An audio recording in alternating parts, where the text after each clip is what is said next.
Hey everybody, it's Dr. Slavic here, but you can call me M. We're having a normal intro this time because we're having a normal set of gameplay, where last episode we had some normal experiences in Misty Bog and Treetops with normal gameplay, no issues, everything went smooth and perfectly. We're going to keep that positive energy moving forward as we go into the boss of the Beastmakers, Metalhead. Also, I just noticed that terrifying fucking boar statue over there, and holy shit, what the fuck. That is spooky. Alright, we're going into Metalhead. Good news is, Metalhead is significantly easier than the other bosses, the other levels of the Beast Makers, Keepers. I really wish those worlds didn't sound so similar. We're confronting Metalhead, and thank God, it's gonna be like a breather after the last couple.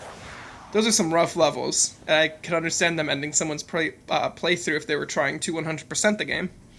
Alright, take a look around, and we have a beautiful swamp. Beautiful for being, like, spooky as shit and filled with poison, but beautiful nonetheless. 'Tis a firefly, not beautiful. 'Tis a chemical factory, not beautiful. Why can't this swamp be as beautiful as a chemical factory? So here we have something very similar to... Whoa! This is like Dr. Shemp's level, except the metal-covered monkeys can still mess you up with bananas, which is rude. Yeah, we have 12 gems, so we've been collecting them when they die. So you don't have to worry too much about them rolling past you. Just avoid them. It really doesn't matter. You don't want to have to deal with taking a bunch of damage, especially after Treetops. Also, did I just see a banana? Where did that come from? Come on. So yeah, they reuse the enemies from Treetops, but they give some of them metal. So that's awesome, because that's what the level everybody loved from this game was. Alright, we're going to hop, skip, and a jump over here. I just tried to use a mechanic that's not in this game. Oops. Alright. Thank you. And thank you. Yeah. Metalhead, easy boss. Although he's much more engaged than someone like Blowhard was, because Blowhard is a bad boss. And is barely a boss. Thankfully with those, you can just charge through them and you'll be fine. There's the magical flying bananas. Bye. We can use those fireworks to pop open some chests, make it a little easier for us. Not that it's super hard. Don't forget to check every little alcove, because they will absolutely hide gems where you don't see them on the initial run through. Alright, over here. I don't know where he went. Or where he went. Perfect. This is exactly what I want, is to not know where they are. I will take your money from you, you big-feeted freaks. Like, what is up with the bananas? They just levitate forward towards you, menacingly. And then they just absolutely stop your progress. Alright. I'm gonna be fancy and jump over here. I saw the sparkles from those bananas. Nice try, nice try. As we're approaching Metalhead, I do want to talk a little bit about my video plans.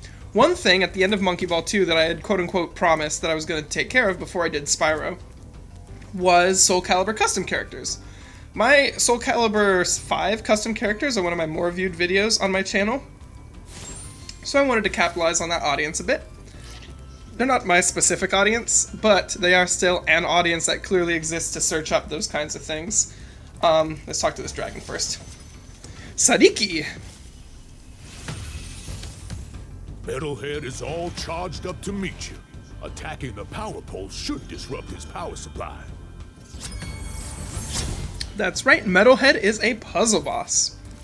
Metalhead's boss level is, I personally think, the best boss level in the game.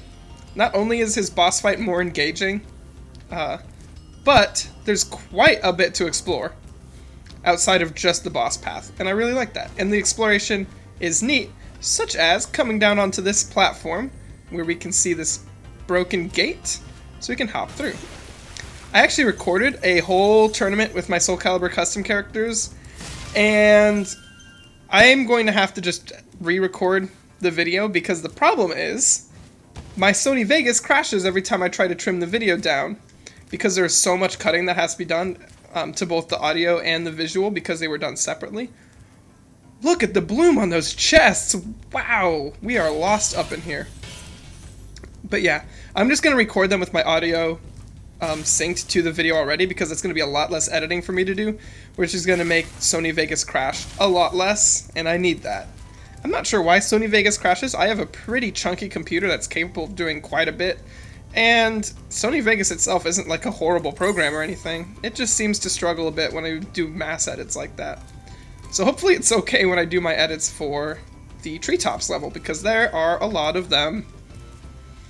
Let's go up, up, up, up, and back over. And I don't think we have to go through that. No, we can't. Perfect, perfect, perfect. And there's a whirlwind. Thank you. I think this is the other side. Hey, love this. Love it, love it, love it. So yeah, at some point I'm going to go ahead and I'm going to record my Soul Calibur custom characters. I don't know if I'm going to make them a full tournament or not, but I'll try to do some battles just to keep them interesting and a little different from just showcasing characters that I've built. I've roboticized them. Very fitting considering we're fighting Metalhead. Other series I want to do, I think I'm going to take small series breaks between the Reignited games. So after Spyro the Dragon, I'm planning on doing the Soul Calibur games. Not games. I'm going to do every Soul Calibur game.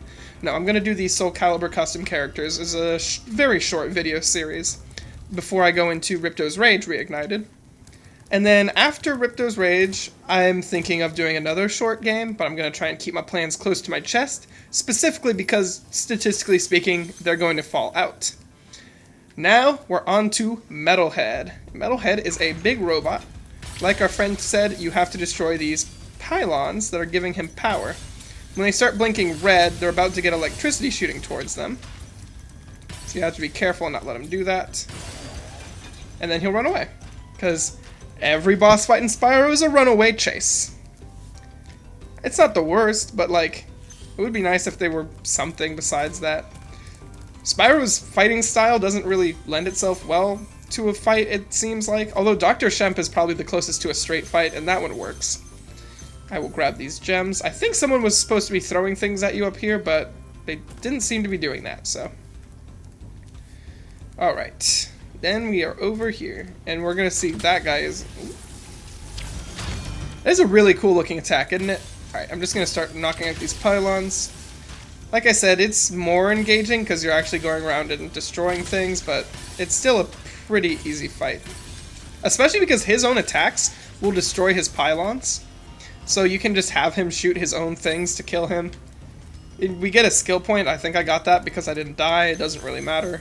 I don't know how you would die in this level other than being bad at platforming and falling, I suppose. Metalhead is an easy boss though, but he is at least fun. And his level is great. It is definitely the best boss arena in the series. Although later games, they don't have full levels, they are just boss arenas, so that is a little disappointing.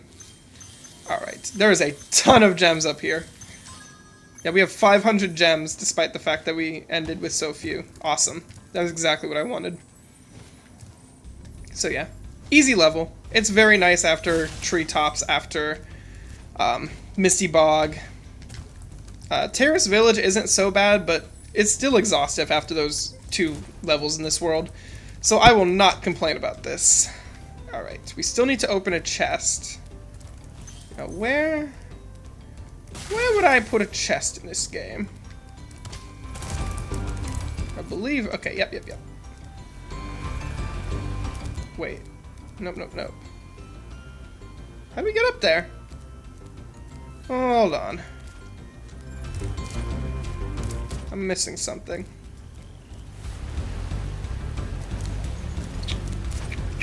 Alright, let's try going down. Whoa. Okay, sometimes the camera refuses to move and it messes up your direction. That happened in Treetops once and it just happened there again. I got you. We're going to climb up these ledges. Oh, perfect. There was a gap there. I deserved that. Like, all of the other boss arenas have been these, like, long, linear paths where you chase the bosses down. This is not, and I like it. You got a lot of exploration to do. And it's in a factory, which is the only factory level we really have in Spyro. At least in the original trilogy, I think. Not counting Fireworks Factory, which isn't really a factory outside of its name. So it's a good change of pace, with a fun design for a boss, and an interesting way to beat him that isn't just chasing him down and flaming him. And then we can head home and go to the flight level, Wild Flight. If you remember, that was down in the well towards the beginning of the level. So yeah. I will say, I am very happy with how this Let's Play is going in terms of I've recorded nearly the same... This is, I believe, the 10th episode is what we're on now. That is the same number of episodes that it took me, like, 6 or 5 years to upload for Super Monkey Ball 2 and record. So I feel pretty good about this. I think this is marking a start to, like, serious Let's Playing for me. It'll still probably be a hobby. I don't think I'm going to be able to make this my job or anything because I won't have any disillusions about it. I don't really have a fan base. And at the moment, my content is probably mediocre to maybe above average at best. But I'm just here to chill, have fun with it, entertain myself. And it adds a lot to how I play video games. I have trouble starting up games and playing through them if I'm not getting like some sort of a tangible proof that I've played them. Achievements are great for that. But actually recording videos is a excellent way to encourage myself to play games more seriously because I get a tangible sense of, hey, I've done this and I have recording to prove it, and it's great. And even if it's not great, it still exists. I'm making my mark on the internet, and it's neat. But yeah, I think just doing it more frequently is going to make me better. Obviously, that's how practice works.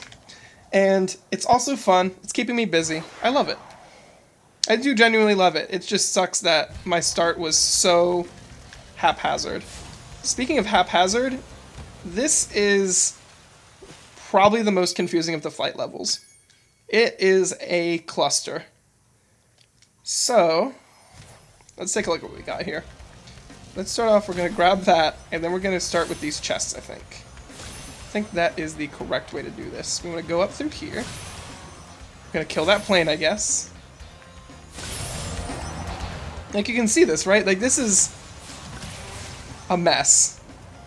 There's no other way to describe what is happening here. It is so confusing, and I don't know where the last chest is, so that's excellent. We're going to focus on these planes, then. Alright. Uh-oh. Yeah, there we go. Last chest might be through this tunnel. Probably should have gone against the grain. And it's not. Now, this is the tricky thing about not practicing levels before you play them. Definitely do that if you want the smoothest possible time through a game. But... okay, good, good, good. Perfect. Time is up. Well done. I'm gonna guess that the chest is actually towards the start.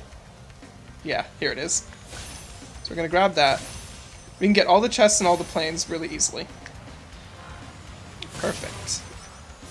Yeah, this is one that's just menacing to look at in terms of the layout, but honestly,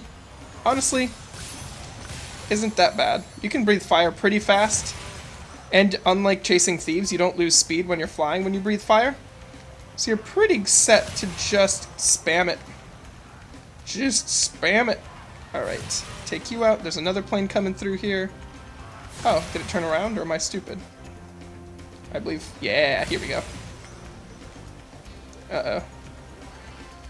Uh-oh, uh-oh. Hey, okay. We're probably not going to make it this time because I took way too long on those planes. But if I'm lucky, and Lord knows I'm not... no, well, actually, hold on. Last things are arches and boats, and you sort of do them simultaneously, so we got that time back pretty quickly. Oh my god, if we stayed flying, it wouldn't be super impossible. Okay. Now, I'm actually going to turn around. No, I shouldn't have done that. Should not have done that. Wait. Okay, okay, okay. They give you 3 seconds each. Which means the last boat has to be... where was the last boat? But we got that. You saw, we got that. I just have to not dick around with the planes so much. If I take the planes out more efficiently and don't crash into the grape soda waterfall, we'll be good. Actually, despite being called Wild Flight, this is very clearly another factory setting. So not only was I wrong about the only factory level being Metalhead, but also I didn't have a follow-up to that. But also, all right, well, we messed that up. It's good. It's good. It's good. Perfect. We can glide around. Grab that plane, grab that chest. Miss a plane. Really, it shouldn't be too hard. The planes go around in circles. So if we go against the grain and against the plane... I was trying to do a pun there and they messed me up. What the hecky? Sorry for saying hecky like I'm some sort of 12-year-old from 2006. Alright. Arches and boats. And then we're good. Yeah, this is the winning run. We're not running on like 0 seconds again. Because that timer was running down to 0 every single item we were getting towards the end there. And we didn't mess up that, which we did last time. I'm going to circle around and not crash. Perfect. Now we can just chase boats down. And eyes can deal with that. Thank you. Circle around and chase this boat. Those boats are like lagging. I feel like they're like chugging along. You can see there's little norks in them too, which is a nice touch. And shaboom. So even though that was kind of a stressful looking flight level, I think that's the best one we've had on any of them. Only took me like 3 or 4 times. There's a lot easier to grab multiple things at once, which means you don't have to focus so much on an actual strategy. And it's a lot more obvious on how to do it. 8,000 treasure. We are getting up there. We're kicking this game in the ass. Especially considering I started recording this like a week ago. So, things are going excellently. Actually, my biggest limitation on recording right now is hurting my throat while I do like hours of recording. So that is like my limiting reactant, is how long I can actually talk before I start just hurting myself. So I'm trying to keep like fluids in me so I can keep going. Because I'm really craving this wave that I'm on. It is a good feeling to be like creatively productive and consistently so. But I also still have to like, you know, edit my videos and produce them. And by produce, I mean upload them to YouTube. Give them the thumbnails. I love making thumbnails. If you can't tell, I have a lot of fun with it. Alright, we've finished Beast Makers. We've done good. So we're going to leave. Much better now that so many dragons have been rescued. Jump in the balloon and I'll show you the Dreamweaver's world. Are you ready to go? So anytime I talk about, hey, all the worlds in Spyro, it's cool that they're inspired by real life places, blah blah blah, people are like, oh yeah, I love Dreamweavers, the real life Earth location. Dreamweavers is not really inspired on a real life location, although it clearly draws design inspiration from more of Northern Europe, similar to the Magic Crafters.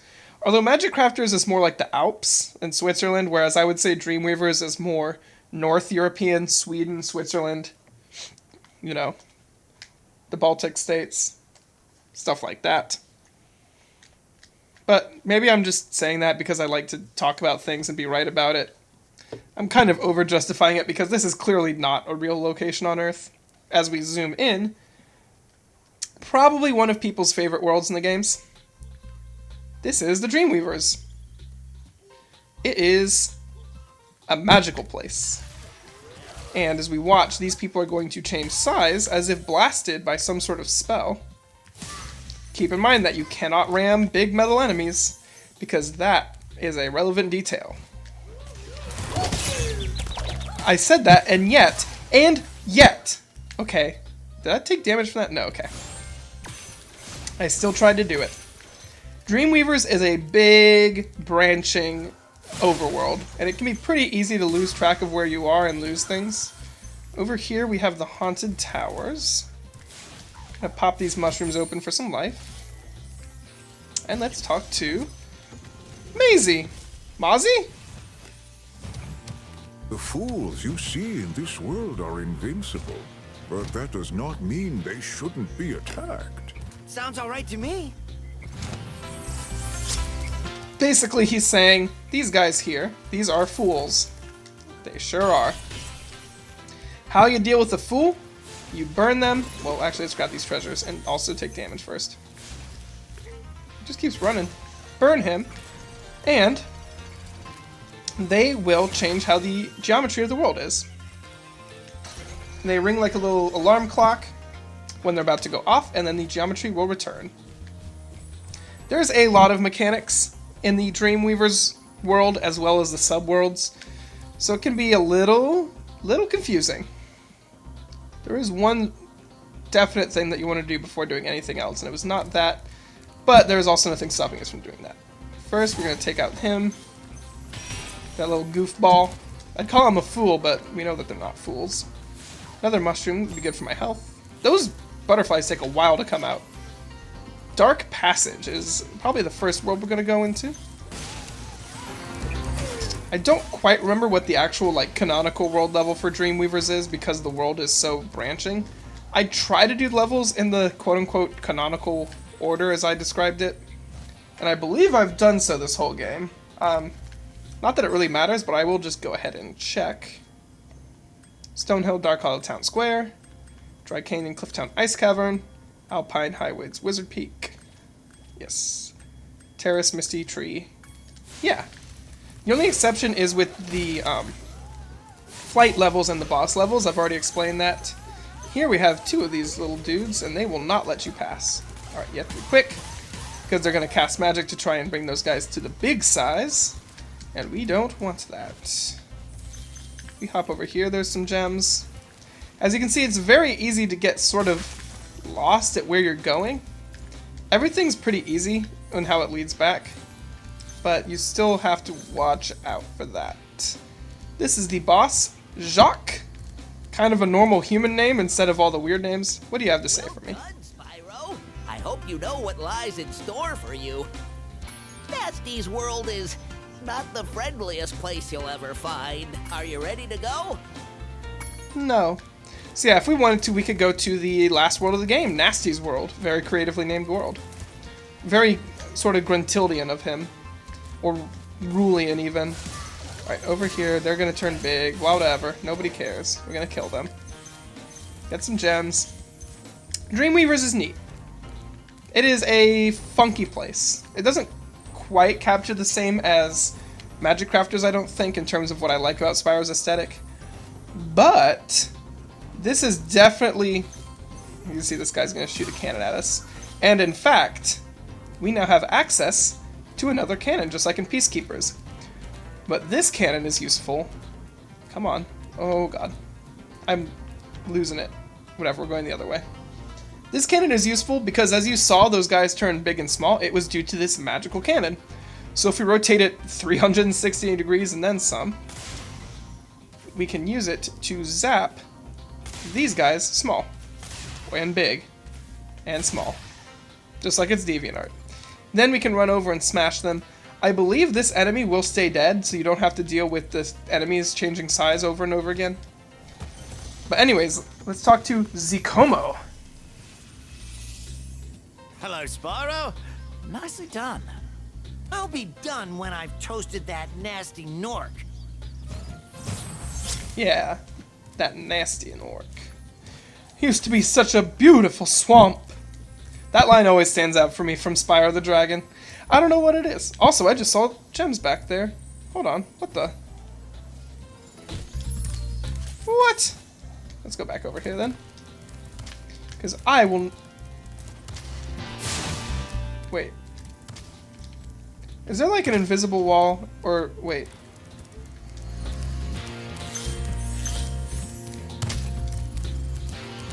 Oh no, those were... Okay, I'm losing my mind. I'm just crazy. Those gems were just right there. Ignore me. Shoot. The only problem is when you have such a vertical island hopping level design is that it gets really annoying when you have to go back to get gems that you missed. Because you have to go through the entire process all over again. This is clearly probably the most inspirational for the later parts of the series out of all of these Spyro worlds. Especially if you look at stuff like Skylanders, where there's a ton of floating islands. This, I think, went on to be the most, like, definitive of what makes a Spyro game in terms of aesthetic. Which is fine. Of all the things, it's better that it's this than, like, Peacekeepers. And it's understandable why it's so memorable, because it's, you know, it's a very, very surreal world. Especially on the PlayStation 1. I think you see it even more.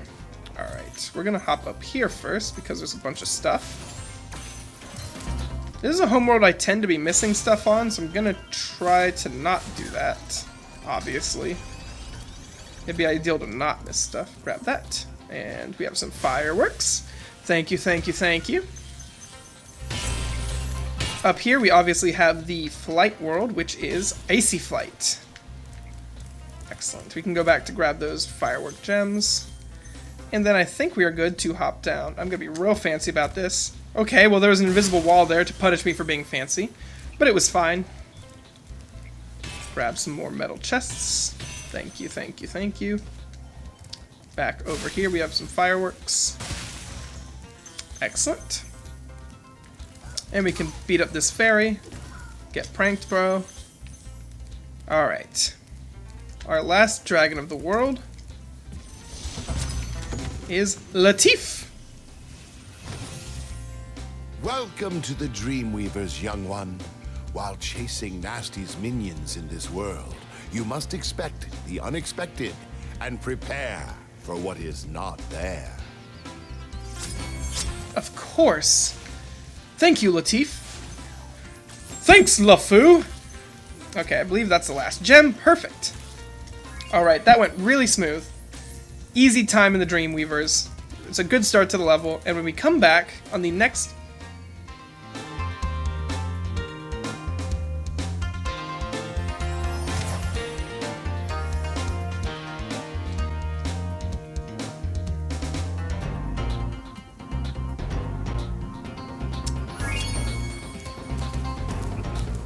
That was an easy time we had in the Dreamweavers. So, oh god. Weird how the enemies respawn when you're not looking at the screen. Haha. No, I died immediately. Oh my god. And of course, because that cannon guy's dead, I can't. Awesome. Perfect. Alright, when we come back, we're going to be going to the first world of the Dreamweavers. Keep trying to call everything Peacekeepers. Yes, the first world of Dreamweavers, Dark Passage. I thank you for watching. If you've enjoyed it, like, comment, subscribe. You know the drill. I thank you, and I will see you next time. Goodbye.